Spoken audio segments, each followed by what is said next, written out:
다윗이 사울왕 앞에 인도되어 가서 이제 골리앗 장군과 더불어 싸우게 될 준비를 갖추는 그 이야기가 오늘 본문의 말씀 가운데 기록되어 있습니다.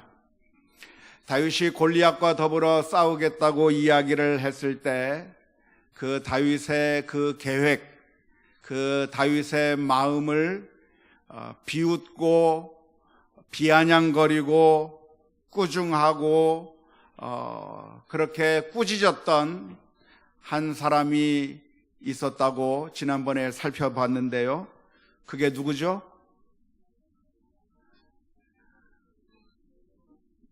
예?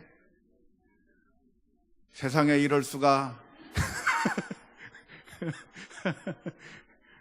이렇게 짧은 시간에 다 잊어먹을 수가 있을까 싶습니다만은 바로 다윗의 형 엘리압이라고 하는 사람이 다윗을 향해서 비아냥거리고 꾸중하고 화를 내면서 다윗의 앞길을 가로막았었다고 하는 이야기를 우리가 살펴본 적이 있습니다.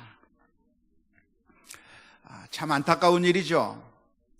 무언가 해보려고 할 때 옆에서 격려하고 그리고 또 참 칭찬하고 박수 쳐줘도 정말 모자랄 그 판에 정말 가장 가까운 형제로서 힘을 북돋아주고 용기를 넣어주고 해서 그 일을 잘 할 수 있도록 도와줘도 부족한 그 판국에 그 다윗의 마음을 흔들어버리고 마음속에 분노가 일어나게 만들고 그 마음속을 두렵게 만들어서 싸우지 못하게 만드는 그 방해 공작을 하는 사람이 다른 사람이 아니라 바로 다윗의 형 엘리압이었다고 하는 사실이 너무나도 안타깝습니다. 원하기는 저와 여러분들이 이런 엘리압과 같은 사람이 될 것이 아니라 옆에 있는 사람들을 본다고 하면 칭찬하고 격려하고 위로하면서 모두가 마음을 합해서 한 가지로 모든 주의 일에 동참할 수 있는 우리 모든 성도님들이 다 될 수 있기를 주님의 이름으로 축원합니다. 만일 이스라엘 민족 가운데 엘리압과 같은 그런 사람들만 있었다고 한다면 어떻게 되겠습니까? 엘리압이 한 명이 아니라 모든 사람이 엘리압과 같아서 다윗이 말하기를 내가 저 골리앗과 싸우겠습니다 라고 이야기할 때 그 이야기를 듣는 사람들마다 모두가 다 비아냥거리고 모두가 다 꾸중하고 화를 내면서 니까짓게 어떻게 할 수 있겠느냐고 그 다윗의 마음을 짓눌러 버렸다고 한다면 그러면 어쩌면 그 위대한 다윗이라고 할지라도 아마 도중에 포기해 버리고 말았을런지도 모르겠습니다. 하지만 오늘 본문의 말씀을 보면 오늘 31절 말씀은 이렇게 시작합니다.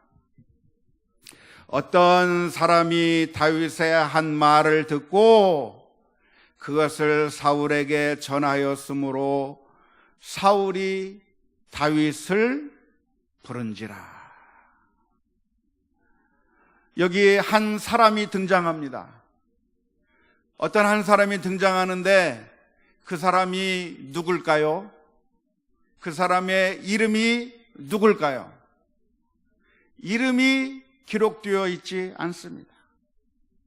그냥 오늘 성경 말씀은 어떤 한 사람이 다윗의 하는 그 이야기를 듣고 그 이야기를 사울왕에게 가서 전달해 주었다고 오늘 성경 말씀이 기록하고 있습니다. 그 어떤 사람이 누군가 혹시 아시는 분 계십니까? 저도 모릅니다. 성경에 그 이름이 기록되어 있지 않기 때문에 그 사람이 도대체 누구였는지 정확하게 알 수가 없습니다. 어쩌면 이름을 기록해도 아무도 알아볼 사람이 없어서 그 사람의 이름을 적어 놓지 않았을런지도 모르겠습니다. 엘리압 그러면 사람들이 알아보고, 모세 그러면 사람이 알아보고, 또 우리 정진희 권사님 하면 사람들이 알아보는데, 그런데 이 사람의 이름은 얘기해봤자 아무도 못 알아보니까 그 사람의 이름을 밝히지 않은 채 그냥 어떤 사람이 사울 왕에게 가서 이 다윗이 이런 이야기를 하더라고 하는 말을 전달해 주었다고 하는 걸로 봐서 이 사람의 이름은 정말, 이 사람은 정말 별 볼 일 없는, 별로 중요하지 않은 아마 말단 직원이었을 것이고 일개 병사였을지도 모릅니다. 그런데 그 사람이 다윗의 이야기를 사울에게 전달했고 결국 사울왕은 그 다윗을 부르게 되었다고 오늘 성경은 기록하고 있습니다. 사랑하는 성도 여러분, 이 세상의 역사는 누가 만들어 갑니까? 이 세상은 누가 창조해 내 가는 것이라고 생각하십니까? 어쩌면 이 세상의 역사책을 들여다보면 아주 유명한 사람들이 등장하기 때문에 이 세상의 역사는 그런 위대한 인물들에 의해서 이 세상의 역사가 움직여 나가는 것이고, 그런 위대한 사람들 때문에 이 세상이 굴러가는 것이라고 착각하기가 쉽습니다. 하지만 역사책에는 아주 뛰어난 역할을 감당했던 소수의 그런 사람들의 이름을 기록하고 있기 때문에, 한두 사람의 이름들을 기록하고 있기 때문에 그런 사람들이 이 시대의 모든 역사를 만들어가는 것이라고 생각하기가 쉽겠지만, 사실은 이 세상이 그런 사람들에 의해서만 돌아가는 것이 아니라 사실은 무명의 사람들, 자기 자리에 있으면서 자기 자신에게 주어진 그 사명을 성실하게 감당했던 한 사람 한 사람들 때문에 이 세상의 역사가 돌아가는 줄로 믿습니다. 한 사람의 어머니가 자식을 기르는데 사랑으로 기르고 그 아이의 건강을 위해서 최선의 노력을 다하고, 이 아이가 정말 성장을 제대로 잘하게 하기 위해서 최선의 노력을 다하고 자신의 모든 것을 다 바쳐 한 아이를 양육해 내가는 그 어머니가 있었기 때문에 이 세상이 돌아가는 것이고요. 교회도 어떤 한두 사람에 의해서 교회가 움직여 나가는 것이 아니라 한 성도가 사랑을 가지고 애정을 가지고 나의 모든 것을 다 바쳐가면서 헌신하고 주 앞에 엎드리고 주 앞에 헌신하는 이름 없는 그 사람들의 헌신으로 인하여서 교회가 움직여 나가는 줄로 믿습니다. 이 세상 사람들은 그러나 모두들을 알아주는 것이 아니고 앞에 서 있는 대표를 인정해주고 이름이 빛나는 몇몇 사람들을 향해서 박수를 쳐줄 수 있을런지는 모르겠지만, 그러나 오늘 본문의 말씀에 기록하고 있는 것처럼 어떤 한 사람이 다윗의 이야기를 듣고 그 이야기를 사울 왕에게 전달함으로 말미암아 다윗의 길을 열어주게 되었고, 다윗이 사울 왕 앞에 나가게 되었고, 그리고 골리앗 앞에 나아가 싸워 이길 수 있는 그 길이 열렸다고 하는 사실을 저와 여러분들이 기억해야 될 줄로 믿습니다. 오늘 저와 여러분들이 하는 모든 일들은 의미 없는 일들이 아니라, 여러분들은 지금 이 세계의 역사를 바꾸어 나가는 하나님 나라의 위대한 일을 하는 그런 저와 여러분들이라고 하는 사실을 기억하면서 하나님께서 나에게 어떤 사명을 주시고 지금 나에게 어떤 임무를 주시고 어떤 일을 하기를 원하시는지 날마다 기도하면서 그 하나님의 부르심 앞에 순종해 나가는 저와 여러분들이 다 될 수 있기를 주님의 이름으로 축원합니다.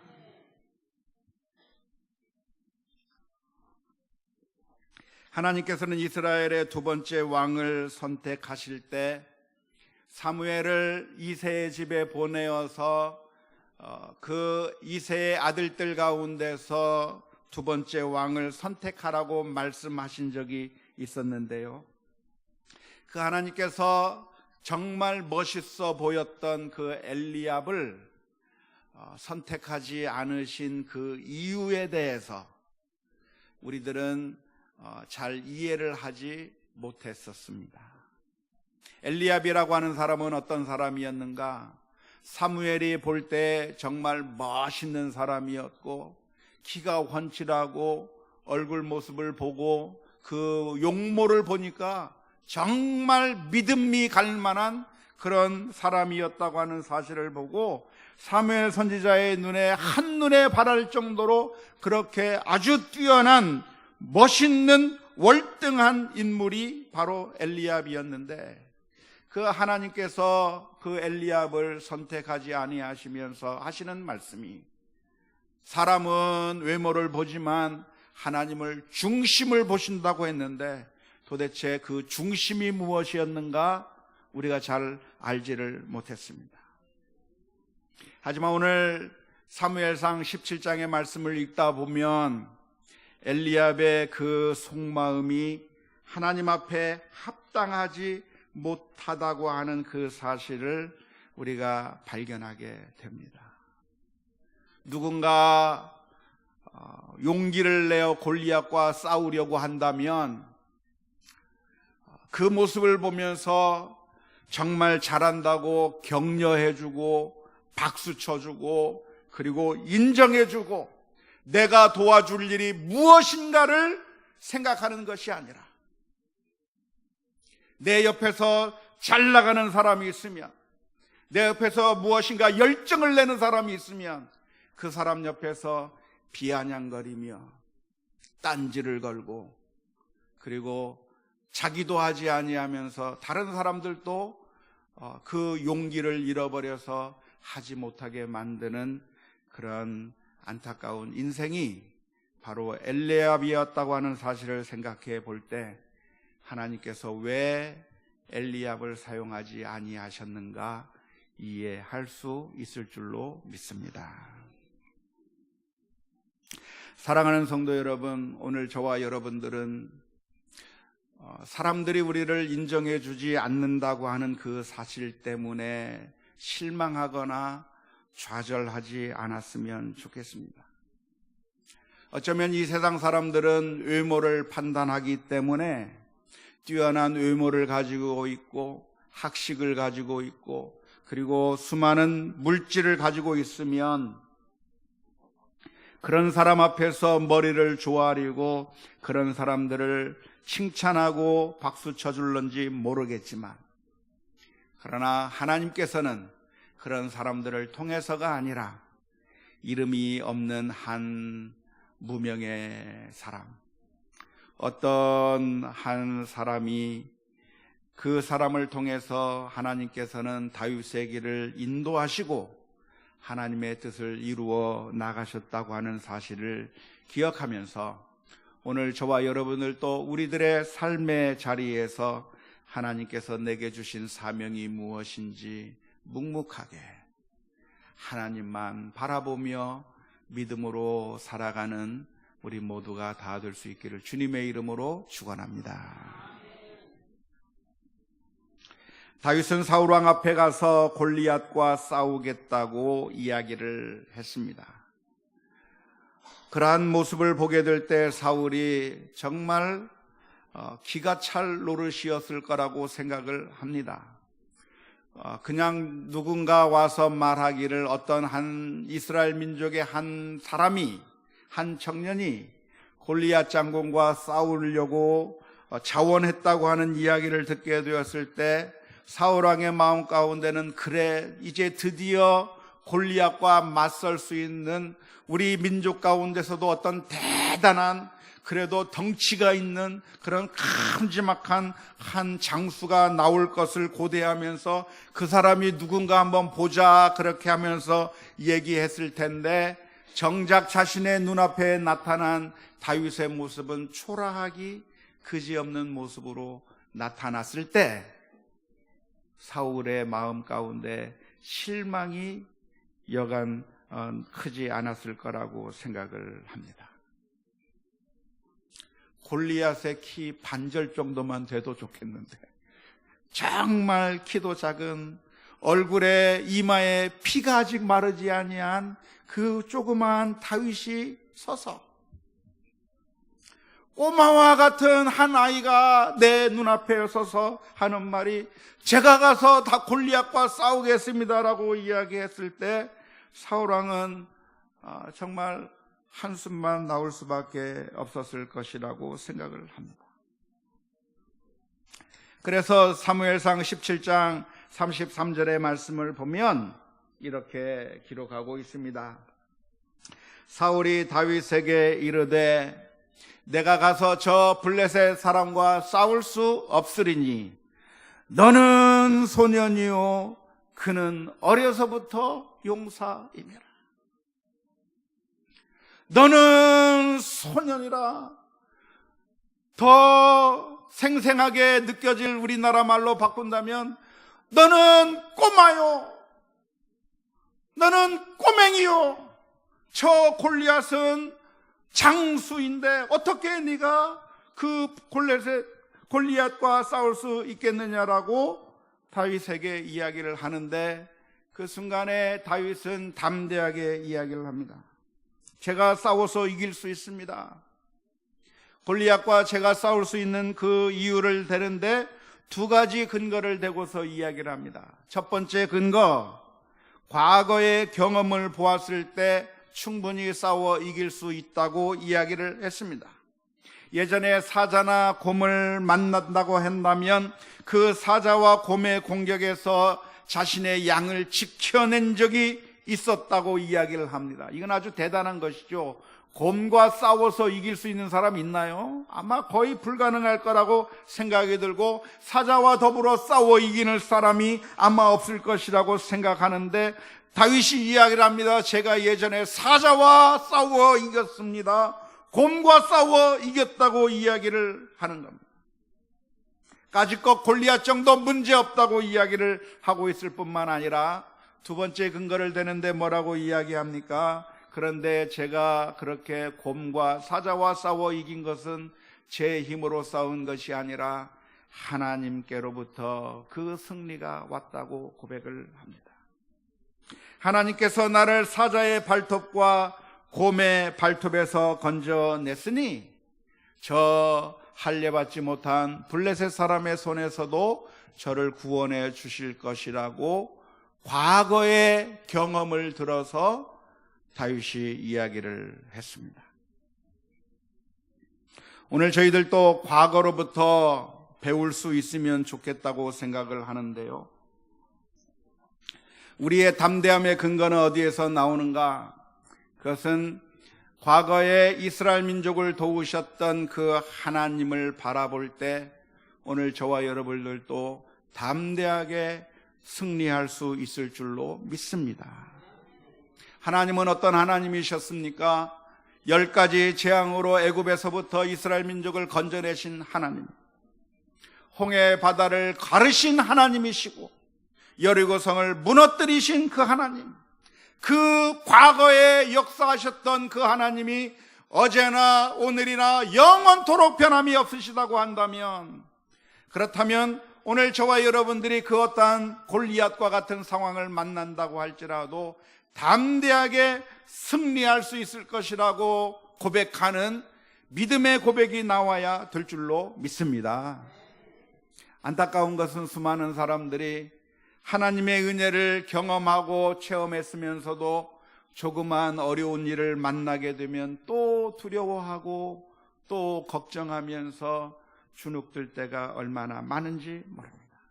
이스라엘 민족들이 그렇지 않았습니까? 하나님께서 건져주셨는데 먹을 것이 없으면 먹을 것이 없다고 두려워했고, 물이 없으면 물이 없다고 두려워했고, 전쟁을 하게 되면 그 전쟁 앞에서 두려워하는 그런 인생을 살았는데, 하나님께서 지금까지 어떻게 우리에게 해주셨는가를 기억한다고 한다면 두려워할 것이 아니라 오히려 더 담대하게 나가야 될 줄로 믿습니다. 우리는 에벤 에셀의 하나님을 기억해야 할 것이고, 과거에 역사해 주셨던 그 하나님, 돌이켜 생각해 보십시오. 우리들의 인생을 한번 되돌아보십시오. 지금까지 우리가 어떻게 살았는가? 하나님께서 때마다 시마다 가장 좋은 것으로, 정말 기적 같은 일로 우리들의 삶을 인도해 오셨다고 하는 사실을 생각해 보게 될 때, 내일 일을 염려할 것이 아니라 하나님께서 참새 한 마리도 먹이시고 백합화도 입히시는 그 모습을 보면서 우리가 담대하게 나가야 될 줄로 믿습니다. 놀라운 것은 사울이 이 다윗의 말을 듣고 그 다윗을 골리앗에게로 보내게 되었습니다. 하지만 이 사울이 그 다윗을 보내면서 여전히 미덥지 않은 부분이 있는 겁니다. 무엇이 미덥지 않습니까? 다윗이 가지고 있는 무기가 변변치 않다고 하는 사실을 알고, 그래서 다윗으로 하여금 자신의 군복을 벗어서 다윗에게 입히고, 자신이 쓰고 있던 투구를 벗어서 다윗에게 씌우고, 그리고 자신의 칼을 자기 다윗에게 주어서 이걸 가지고 가서 싸우라고 이야기를 합니다. 그래도 전쟁을 하려면 뭐가 있어야 되죠? 무기가 있어야 될 거 아닙니까? 무기가 있어야 싸울 수 있는 것이고, 적의 공격으로부터 자기 자신을 방어하려면 무엇이 있어야 됩니까?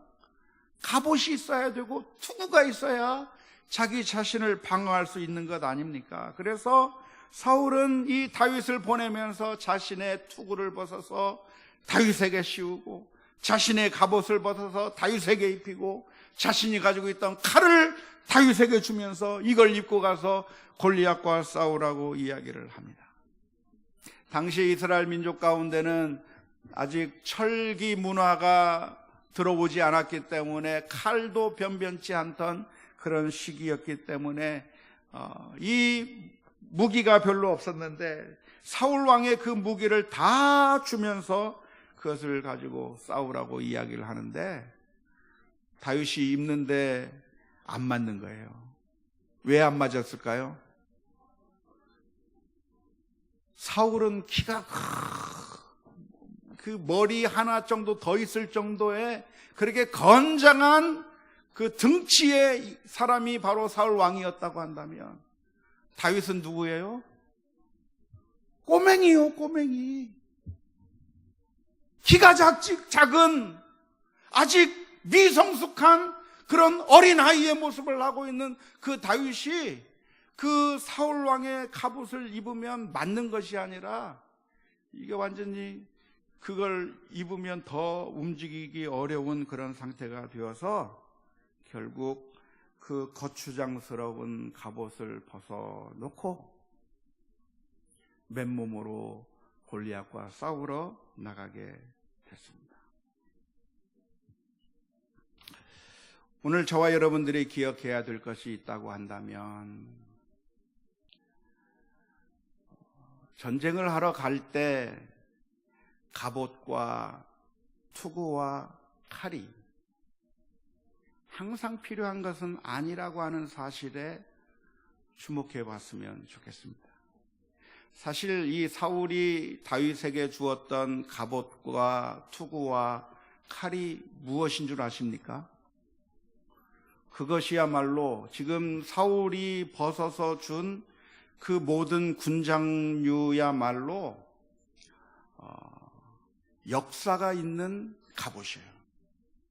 그 갑옷이 무슨 갑옷이고, 그 칼이 무슨 칼이고, 그 투구가 무슨 투구냐면 사울이 왕이 되어서 지금까지 수차례의 전쟁을 했는데 그 수차례의 전쟁 가운데서 사울의 목숨을 살려냈던 갑옷이 바로 그 갑옷이에요.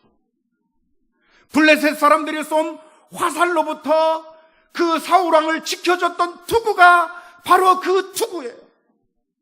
그리고 블레셋 사람들의 수많은 병사들의 목을 잘라냈던 칼이 바로 그 칼이에요. 그게 보통 칼이 아니란 말이에요. 그게 전적이 있는 칼이란 말이에요. 하지만 사울 왕에게 들려져서 유용하게 쓰여질 수 있었던 그 모든 것들이 다윗에게 똑같이 유용하게 사용될 수 없다고 하는 사실에 오늘 저와 여러분들이 주목해 보면 좋겠습니다. 우리들은 생각하기를 이 세상에 성공의 방식이 있고 이 세상에 움직이는 그런 원리들이 있는데 그것이 진리라고 생각하고 그 모든 것들을 다 모든 사람들이 다 똑같이 따라해야만 그 사람도 성공할 수 있을 것이라고 착각하는 경우가 많이 있습니다.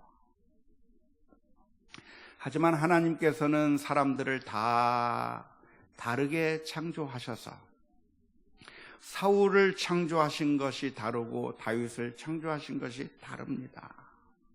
그래서 사울에게 맞는 방법이 다윗에게 맞는 방법이 될 수가 없어요. 그러니까 사울은 갑옷을 입고 칼을 들고 싸워야 했다고 한다면 다윗은 그런 갑옷과 투구와 칼을 들고 싸워야 할 것이 아니라 다윗은 무엇을 갖고 싸워야 돼요? 물맷돌을 들고 싸워야 돼요.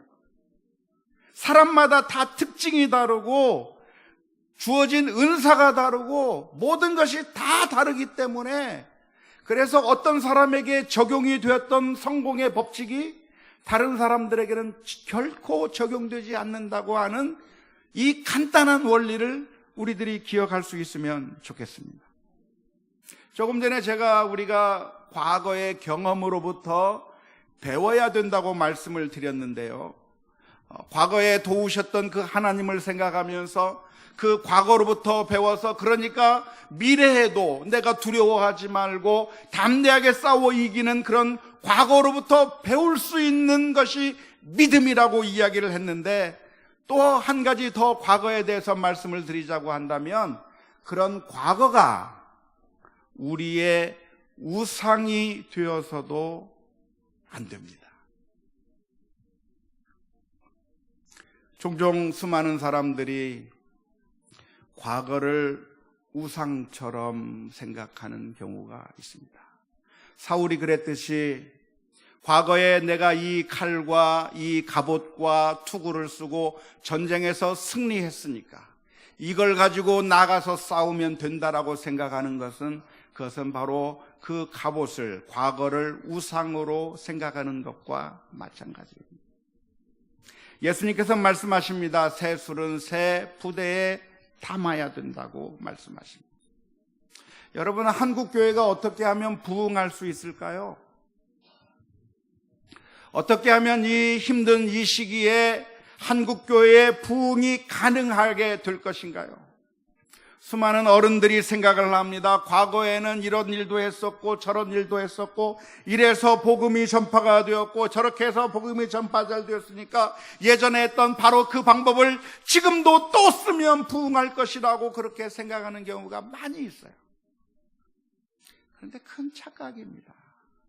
왜냐하면 이미 과거가 아니고 지금은 포스트 모더니즘이 지배하는 시대이고 지금은 새로운 시대가 되었고 새로운 환경과 새로운 조건 그리고 젊은이들의 생각이 다르고 모든 것이 다 달라서 그 옛날에 통했던 그 정말 좋았던 방법들이 오늘날에는 통하지 않는 시대가 되어버렸다고 하는 사실을 우리가 기억할 필요가 있어요.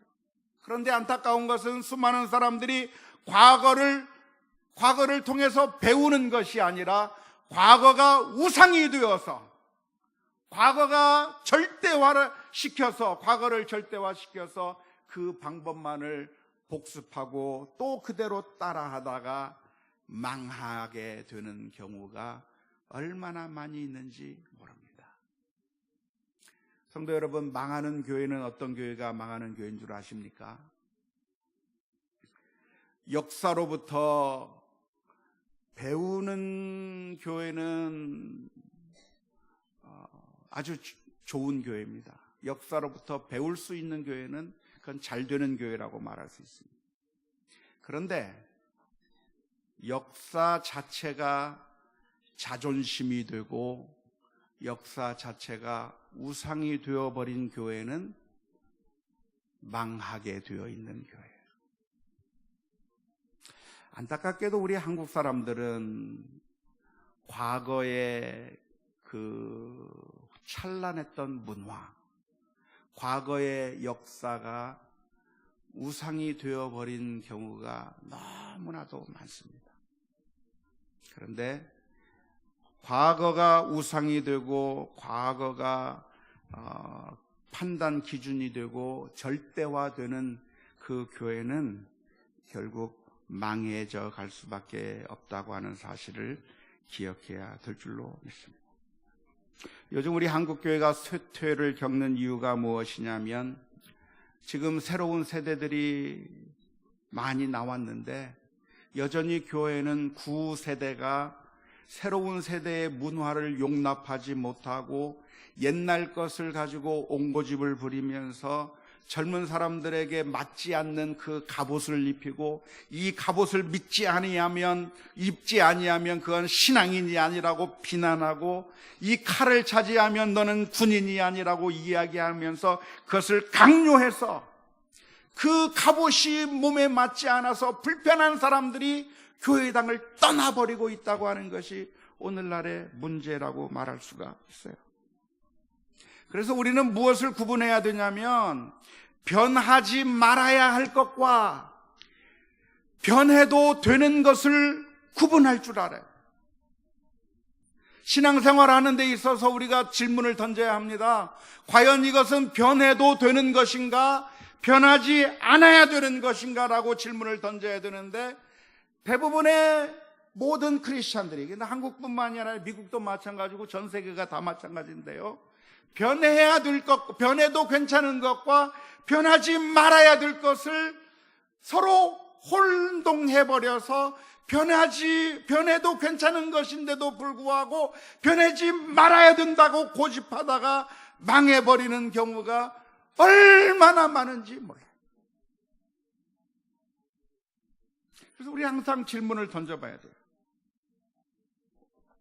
변해도 되는 것인가 아닌가를 아는 것은 정말 어렵습니다. 왜냐하면 우리가 그 문화 속에서 살아가고 있기 때문에 그렇습니다. 내가 그 물에서부터 밖으로 나와보지 아니하면 내가 물속에서 살고 있다고 하는 사실을 전혀 느끼지 못하는 것처럼 우리가 이 문화 속에서 우리들의 그 문화에서 젖어서 살아가는 동안 이것이 문화이지 이것이 절대적인 진리가 아니고 가변적이라고 하는 사실을 우리가 잘 이해하지 못할 때가 정말 많습니다. 이번에 태국에 가서 잠깐 있다 왔는데요. 태국에 가서 신기한 것 중에 하나가 무엇이냐면 생선이 있는데 생선 머리를 팍 꺾어놓은 거예요. 여러분 우리나라에서 어시장에서 생선 팔 때 생선 머리를 꺾어서 팝니까? 그냥 있는 그대로 팝니까? 있는 그대로 팔잖아요. 태국에 가면 생선 머리가 다 꺾여져 있습니다. 다 꺾여져 있어요. 요리해서 나온 거 보니까 그 생선 머리가 이렇게 몸통하고 일자로 되어 있어야 되는데 고개가 딱 꺾여져 있는 그 생선이 요리가 돼서 나온 거예요. 그래서 선교사님이 그래요. 태국에서는 이 생선 머리가 항상 이렇게 꺾여져 있다고. 왜 그런지 모르겠다고. 또 다른 선교사님한테 물어봤어요. 그래서 태국에 있는 생선들을 보니까 머리가 딱 꺾여져 있던데, 선교사님 생선 머리를 왜 꺾어 놨는지 혹시 아세요? 라고 다른 선교사님한테 물어봤더니 그 선교사님이 하는 말이 그런가요? 그분은 생선 머리를 꺾여진 것도 모르고 그냥 사시더라고요. 그래서 제가 인터넷으로 찾아봤지 않습니까? 영어로 막 찾아봤어요. 왜 태국에서 파는 생선들은 다 머리를 꺾어서 파는가? 여러분, 왜 생선의 머리를 꺾어서 판다고 생각하십니까? 모르시겠죠? 옛날에 소쿠리가 있는데 그 소쿠리에 생선 3마리를 집어넣으려면 생선이 커서, 플래투라고 하는 그 생선인데요, 그 생선이 그 조그만 소쿠리 사이즈에 다 들어가지 않기 때문에 머리를 꺾어서 집어넣으면 3마리가 딱 맞게 들어갔대요. 그래서 그때부터 꺾기 시작했는데, 지금은 소쿠리를 쓰는 것이 아니고 뭘 쓰죠? 플라스틱 스티로폼을 쓰잖아요. 자리가 남는데도 다 꺾어놨어요. 도대체 그 생선머리를 꺾느라고 얼마나 많은 수고를 했을까를 생각해 보면 안타깝죠. 근데 태국 사람들 자신들은 왜 이 생선머리를 꺾는지 모르면서 그냥 꺾어서 파는 거예요. 지금은 소쿠리가 크기 때문에, 포장 용기가 크기 때문에 이제는 더 이상 머리를 꺾지 않아도 충분히 다 들어가는 충분한 용기가 있음에도 불구하고 그냥 예전에 해왔던 대로 무조건 꺾는 거예요. 근데 그게 그 태국 사람들의 이야기가 아니라 바로 우리들의 모습이에요. 그런데 놀라운 것은 사울 왕이 이때 너 갑옷 입고 투구 쓰고 칼 쓰고 골리앗과 싸우러 나가지 않으려면 너 골리앗과 싸우러 나갈 수 없어 라고 이야기한 것이 아니라, 다윗이 벗고 나갈 때 그 다윗을 그냥 맨몸으로 나가 싸울 수 있도록 놔뒀다고 하는 사실이 정말 놀랍습니다.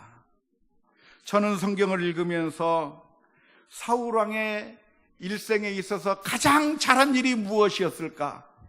바로 이 점이라고 생각해요. 세상에 그 사울 왕이 과거에 갑옷을 입고 투구를 쓰고 칼을 들고 전쟁에 승리를 했던, 그 수많은 경험을 했던 그 사울 왕이 아무것도 안 가지고 전쟁터로 나가겠다고 하는 그 다윗을 보면서 안 돼, 너는 못 나가, 그렇게 해서는 전쟁할 수 없어 하면서 그 다윗을 그냥 눌러 앉힌 것이 아니라, 나와 다윗은 다르다고 인정하고 다윗을 맨몸으로 골리앗과 더불어 싸우게 만든 것이 제가 볼 때 사울 왕의 일생에 있어서 가장 잘한 선택이었다고 믿습니다. 그래서 전쟁에서 이겼습니까? 승리했습니까? 이겼어요. 그것이 다윗의 승리입니까? 이스라엘의 승리입니까? 이스라엘의 승리요, 사울 왕의 승리요. 사울이 그를 인정함으로 말미암아 온 민족이 승리하게 되는 놀라운 그 경험을 하게 되었다고 하는 사실입니다. 사랑하는 성도 여러분, 오늘 저와 여러분들이 가지고 있는 사울의 갑옷과 투구가 무엇입니까? 나에게 맞지 않는 옷인데, 다른 사람들에게 입으면 맞을 수 있는 옷인데, 그냥 그것이 욕심이 나서 내게 맞추어서 억지로 맞지도 않는데 다른 사람들의 기준에 따라서 살려고 얼마나 고통스러워하고 있습니까? 하나님은 우리를 다 다르게 창조해 주셨어요. 하나님은 우리를 상품으로 찍어내서 똑같이 만드신 것이 아니라, 하나님은 우리를 걸작품으로 하나씩 만드셨어요. 우리 권사님 한 사람을 정말 독특하게 만드시고, 우리 집사님 한 사람을 독특하게 만드시고 그 어느 누구도 똑같이 만든 것이 아니라 다 다르게 만드셨어. 그리고 우리들에게 각각 다른 사명과 임무를 주셨습니다. 다른 사람에게 맞아서 잘 입고 있는 그 군복을 보면서 부러워하고 그것을 시기하고 질투하며 나는 왜 저렇게 안 될까? 나는 왜 저 정도는 안 될까 하고 두려워할 것이 아니라, 걱정할 것이 아니라, 시기할 것이 아니라, 하나님께서 내게는 갑옷이 아니라 물맷돌을 들고 나갈 수 있는 힘을 주셨다고 하는 사실을 기억하면서 하나님께서 내게 주신 은사를 발견하고 믿음으로 순종의 길을 걸어가야 될 줄로 믿습니다.